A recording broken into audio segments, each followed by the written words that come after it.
Mabuhay! I'm Fernando Luis Carino Lahom, Mr. International Philippines 2025, representing the heart of Luzon, Nueva Ecija. Hi, Fernan. Fernan. Yes, Okay. or Luis. Sorry? Fernan or Luis. Luis. Okay, so I call you Luis. Yeah. Okay. How are you that you are already official candidate of MIPH? And it is such an incredibly honor to be part of this prestigious pageantry as this is my very first national competition in pageantry and I will do my best and let's see where this takes us. Are you excited? Go, go. Very excited. Okay, so what is your preparation for this competition? For this competition that my preparation, of course, my body, my physique, and my pasarela, of course, and yes, and my poses in photo shoot.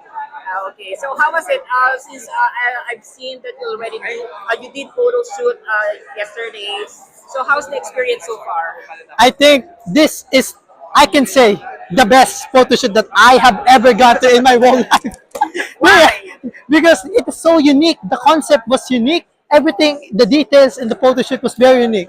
It's new to you. New so, to you, yeah. Okay, that's perfect. Yes. And anong ini-expect ng mga supporters mo on the coronation night? I think to my supporters, especially to the province of Nueva Ecija, I am incredibly nagpapasalamat po ako sa inyong pagsuporta po sa akin in this pageantry, in this biggest pageantry, the Mr. International Philippines. Yes. All right. Thank you so much. Thank you so much. Bye. Bye.